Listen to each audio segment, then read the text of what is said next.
Assalamualaikum warahmatullahi wabarakatuh. Bertemu lagi bersama saya Yunus Effendi di channel CMM.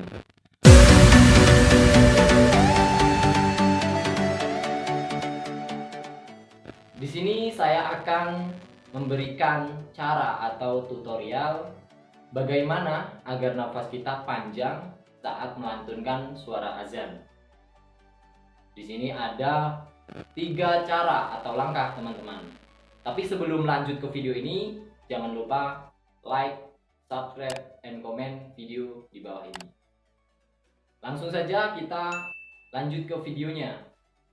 Yaitu yang pertama, dalam ataupun mempermudah saat melantunkan suara azan agar panjang, kita bisa lakukan olahraga. Yang pertama yaitu berenang teman-teman. Tapi berenang itu tidak hanya berenang saja. Nah, kita langsung saja praktekkan. Mungkin sekarang ini kita berada di dalam kolam. Nah, di situ kita bisa menyelam. Yang pertama kita mengambil nafas dalam-dalamnya, lalu kita menyelam ke dalam air. Di situ teriak sekuat-kuatnya. Tujuannya apa teman-teman?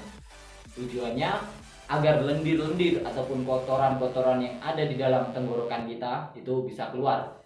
Nah, itu kita bisa lakukan 3 sampai 4 kali teman-teman.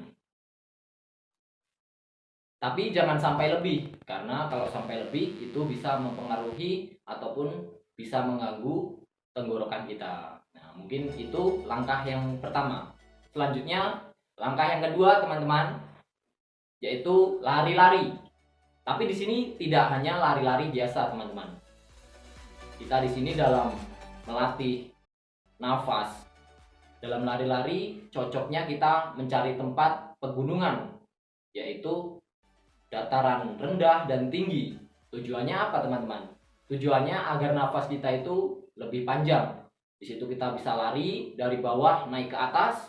Setelah sampai ke atas, kita bisa turun kembali. Itu bisa kita lakukan 3, 5, sampai 10 kali. Nah, karena itu yang capek hanya di betis dan di kaki, tidak mengganggu di pernapasan ataupun di tenggorokan. Nah, mungkin itu. Yang ketiga yaitu pernapasan menggunakan perut ataupun dada saat melakukan lantunan suara azan. Tapi di sini saya menggunakan pernapasan perut, teman-teman. Tujuannya agar apa?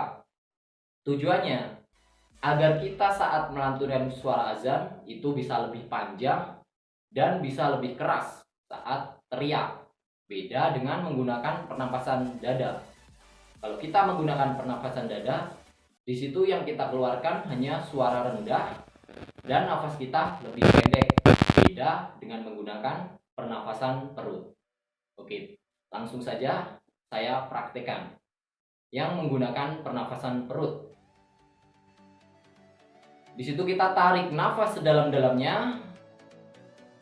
Kita rasakan bahwa di dalam perut kita itu sudah banyak udara yang mengumpul, sehingga kita di situ saat mengeluarkan nafas ataupun melantunkan suara azan bisa lebih panjang. Langsung saja saya praktekkan. Allahu Akbar, Allahu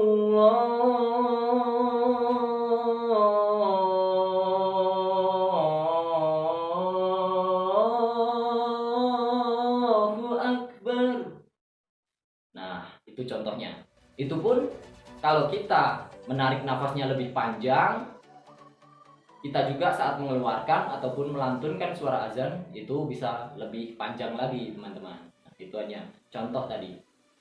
Nah, mungkin itu video yang bisa saya buat kali ini. Jadi dari langkah pertama, kedua, dan ketiga itu bisa kita pelajari. Tujuannya ya untuk mempermudah ataupun memanjangkan nafas saat melantunkan suara azan. Baik teman-teman, mungkin itu video yang bisa saya buat.